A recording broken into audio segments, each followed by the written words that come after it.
신은 잠자고 있을 뿐.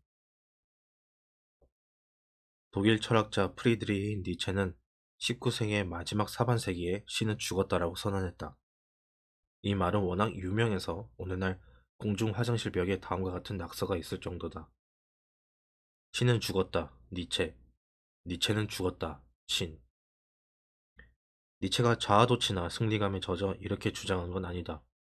위대한 사상가의 이 견해는 서양 문명의 토대를 이루는 유대, 그리스도교의 모든 가치가 위험할 정도로 경솔한 이성적 비판에 시달리고 그 기초에 놓인 초월적이고 전능한 신의 존재가 치명적인 공격에 노출되어 있다는 두려움에서 나왔다.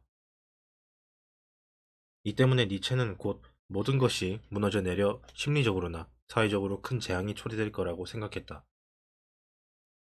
즐거운 지식에서 니체는 신을 지금까지 세계에 존재했던 모든 것 중에 가장 정직하고 강력한 존재로, 인간을 살인자 중에 살인자로 묘사했다. 그가 미신의 소멸을 의기양양하게 찬양하는 합리주의자였다면 이렇게 묘사하지는 않았을 것이다. 사실 니체의 선언은 완전히 절망적인 말이었다. 권력의 의지에서 니체는 이 살인 행위 때문에 20세기 이후에 어떤 일이 벌어지는지 이야기했다. 그는 두 가지 주요한 결과를 예언했다.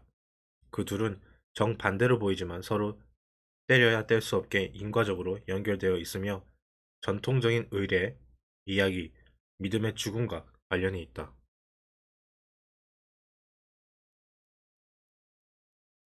먼저 니체는 일신교 사상의 목표 지향적인 구조와 그것이 제시하는 의미 있는 세계 바깥으로 인생의 목적이 밀려나 불확실함에 따라 허무주의가 부상하여 우리의 실존을 황폐하게 만들 것이라고 믿었다. 그리고 만물을 창조한 아버지를 대신해 전체주의적 이데올로기가 사람들을 지배할 거라고 주장했다. 존재의 토대를 뒤흔드는 의심과 모든 걸 깨부수는 확신. 이것이 니체가 신의 죽음 이후에 우리가 직면하리라고 예견한 두 결과였다. 독보적인 러시아 소설가 표도르 도스토옙스키 역시 자신의 걸작 악령에서 니체와 같은 문제를 거의 동시에 다루었다. 비록 소설의 시대적 배경은 아수라장 같은 혼란 속에서 소비에트 연방이 출범하기 수십 년 전이지만 주인공 니콜라이 스타브로기는 나중에 공산주의 혁명으로 발전할 공상적 사상에 깊이 매료되어 있었다. 도스토옙스키가 보기에 공산주의는 긍정적인 발전이 아니었다. 몇몇 공리에 기초한 엄격하고 포괄적인 유토피아적 이데올로기는 과거의 종교나 군주제, 심지어 그리스도교 이전 야만의 시대에서 횡행했던 그 모든 잔인성을 뛰어넘을 위험이 있었다. 니체처럼 도스토옙스키도 러시아에서 혁명이 일어나기 거의 50년 전에 그 모든 것이 오고 있다고 예견했다. 예술가의 직관이 남들이 보지 못하는 미래를 먼저 밝혀준 가장 뛰어난 사례다. 니체와 도스토옙스키는 공산주의가 종교나 허무주의를 대신하는 합리적이고 일관성 있고 도덕적인 대안으로서 사람들을 매료시킬 테지만 그 결과는 치명적일 거라고 예견했다. 니체는 그 누구도 흉내낼 수 없는 거칠고 냉소적이고 멋들어진 문체로 이렇게 썼다. 실은 누군가가 실험을 해서 보여줬으면 좋겠다. 사회주의는 불가능하다는 것을. 그곳에서는 삶의 뿌리가 잘려나가게 된다는 것을 말이다. 지구는 크고 인간은 질리지도 않고 이런 종류의 현실적인 교훈을 수많은 생명을 희생시켜가며 끝없이 체득한다. 니체가 말한 사회주의는 나중에 영국, 스칸디나비아, 캐나다에서 유행한 비교적 유순한 사회주의, 즉 노동자 계급의 생활 조건 개선을 강조하는 종류가 아니라 러시아와 중국을 비롯한 많은 나라에서 생겨난 철저한 집산주의였다.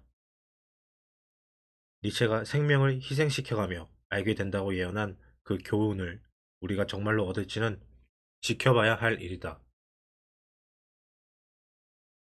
분명 니체는 새로운 물리과학이 보여주는 세계에서는 모든 것이 객관적이어서 가치는 설 자리가 없어질 것이라는 생각에 동의한 듯하다. 그렇다면 허무주의와 전체주의에서 벗어날 수 있는 유일한 방법은 자기만의 가치를 창조하고 그에 따라 살 수 있을 만큼 강한 개인이 되는 것이다. 니체는 신이 죽은 이 세계의 초인이라는 새로운 종류의 인간이 나타나야 사회가 절망과 지나친 정치 일원화라는 양쪽 암초를 향해 표류하지 않을 거라고 생각했다. 따라서 허무주의와 전체주의 대신 이 길을 택한 사람들은 저마다의 가치로 이루어진 우주론을 만들어야 한다. 하지만 두 정신분석학자 프로이트와 융은 이 개념을 수포로 만들었다. 우리에게는 의식적인 선택으로 가치를 창조할 만큼의 자아가 없다는 점을 입증한 것이다. 경험의 한계, 수많은 인지 편향, 짧은 수명을 고려할 때 그 누구도 무에서 자기 자신을 창조할 천재성은 갖고 있지 않다. 우리의 본성은 너무나 자주 우리를 지배하기에 바보가 아닌 이상 가치를 창조할 수 있을 만큼 자기 자신을 완벽하게 통제하고 있다고 감히 주장하지 못할 것이다. 우리는 예술, 발명, 종교를 통해 자연스럽게 몰랐던 것을 깨우치곤 한다. 자기 자신에 대하여 끊임없이 새로운 것을 발견하고 기뻐하며 감정과 동기가 우리를 압도할 때는 실망한다. 우리는 본성과 싸우고 또 타협한다. 하지만 니체가 그토록 갈망했던 새로운 가치를 우리가 만들 수 있을지는 참으로 의심스럽다. 니체의 주장에는 다른 문제들도 있다. 각 사람이 자신만의 가치관에 따라 산다면 무엇이 우리를 통합시킬까? 이는 매우 중요한 철학적 문제다. 초인들이 창조한 가치에 비슷한 점이 없다면 초인들의 사회는 어떻게 끝없는 마찰을 피할 수 있을까? 마지막으로 지금까지 그런 초인이 있었는지도 의문이다. 오히려 지난 150년간 의미는 위기를 겪었고 나치 독일, 소련, 중국 인민공화국 같은 전체주의 국가들이 나타났다. 니체와 도스토옙스키가 걱정한 것도 이런 허무주의와 이데올로기가 이끄는 사회적, 심리적 파국이었다. 또한 과학적 방법론은 분명 유용하지만 가치는 주관적인 것이므로 현실의 구성 요소가 아니라는 과학의 세계관은 결코 타당하지 않다. 계몽주의는 현실이 객관적인 것들의 배타적 영역이라는 중요한 과학적 공리를 남겼다. 그 결과 주관, 주관적인 것에 해당하는 종교적 경험은 개인의 마음에서만 머물 뿐 현실에 존재하지 않는 것으로 여겨졌다. 하지만 어떤 것은 주관적인 것과 객관적인 것의 중간 지대에 존재한다. 만일 특정 시점에 개인에게만 자명하게 드러나면서도 집단적으로도 의미 있는 경험이 있다면 어떻겠는가? 기존의 과학적인 방법으로는 정확히 밝힐 수 없더라도 그 경험은 단순히 주관적인 현상이 아니다. 물론 특정 시간과 장소에 존재하는 당사자가 어떻게 받아들이는지에 따라 경험의 가치는 달라지므로 우리는 그 가치를 고정하거나 복제의 과학적 대상으로 삼을 수 없다. 그렇다고 해서 가치가 실제하지 않는다는 뜻은 아니다. 오히려 가치는 너무 복잡해서 과학적 세계관에 아직 들어오지 못했고 어쩌면 영원히 들어오지 못할 수 있다는 뜻이다. 세계는 아주 이상한 곳이어서 문화의 은유적, 서사적, 묘사와 과학의 물질적 표현이 서로 통할 때가 있다. 그때 삶의 현실과 예술은 서로를 동등하게 반영하고 모든 것이 하나로 합쳐진다.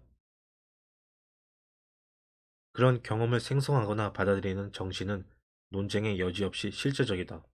적어도 우리의 행동이 그 증거다. 우리는 나의 존재와 경험이 실제하며 마찬가지로 타인의 존재와 경험도 실제한다고 생각한다. 그런 존재와 경험의 기초에 생물적, 신체적 토대가 있다는 생각 또한 타당하다. 실제로 정신분석학 분야에 있는 사람들이나 동기와 감정에 초점을 두고 생물 심리학을 연구하는 많은 사람이 그렇게 가정한다. 과학자들뿐 아니라 일반 대중도 그렇게 생각한다. 종교적 경험은 바로 그런 생물적, 신체적 토대에서 나온다. 그 토대가 가진 종교적 기능은 기본적이면서 공통적이라 우리는 종교적 경험이 의미하는 것을 적어도 이해는 하게 된다.